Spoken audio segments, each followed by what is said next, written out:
मुगल सम्राट अकबर अपने दरबार में बैठे थे।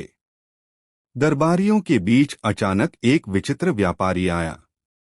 उसके हाथ में एक सुनहरी पिंजरा था और उस पिंजरे में एक बेहद सुंदर चिड़िया बैठी थी। चिड़िया के पंख सोने जैसे चमक रहे थे और उसकी आंखों में अजीब सी चमक थी। व्यापारी बोला, जहांपनाह, यह चिड़िया साधारण नहीं है। यह सोने की चिड़िया है। यदि इसे सही देखभाल मिले तो यह हर सुबह एक सोने का कण गिराती है। लेकिन अगर इसका सही ढंग से पालन पोषण न हुआ तो यह मर जाएगी और कभी सोना नहीं देगी। मैं इसे आपको भेंट करता हूँ। अकबर उस चिड़िया को देखकर मोहित हो गए। उन्होंने तुरंत सैनिकों को आदेश दिया कि इस चिड़िया की देखभाल की जाए और व्यापारी को इनाम दिया जाए।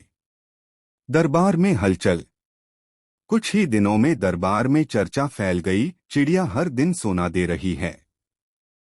लेकिन कुछ दरबारी फुसफुसाने लगे, शायद यह धोखा है, शायद यह व्यापारी की कोई चाल है। अकबर भी सोच में पड़ गए। उन्होंने तुरंत अपने प्रिय बीरबल को बुलाया और कहा, बीरबल, इस चिड़िया का सच जानो। क्या यह वास्तव में सोना देती है या यह कोई चाल है?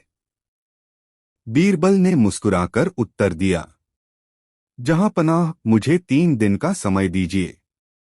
मैं सच उजागर कर दूंगा। बीरबल की योजना।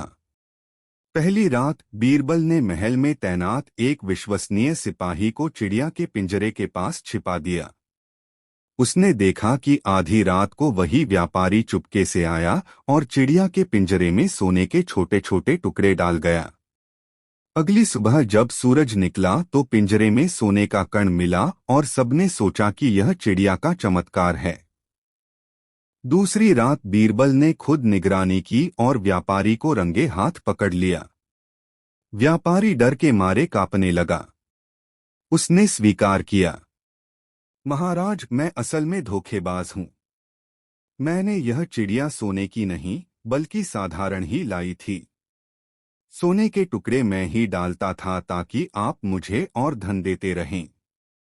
बीरबल का चतुराई भरा सबक। अगले दिन बीरबल ने पूरा मामला दरबार में उजागर किया। उन्होंने कहा, जहांपनाह, कोई भी वस्तु जो बिना मेहनत के सोना दे वह छलावा होती है। सोने की चिड़िया असल में लालच का प्रतीक है। व्यापारी ने हमारी कमजोरी का फायदा उठाकर हमें मूर्ख बनाने की कोशिश की। असली सोना हमारी बुद्धि, मेहनत और ईमानदारी है, न कि ऐसी खोखली वस्तुएं। अकबर ने व्यापारी को कड़ी सजा दी और बीरबल की बुद्धिमानी की प्रशंसा की। सीख है, लालच इंसान को अंधा बना देता है। जो बिना मेहनत के कुछ पाने का लालच रखता है वह धोखेबाजों का शिकार हो जाता है। Please like, share and subscribe our YouTube channel.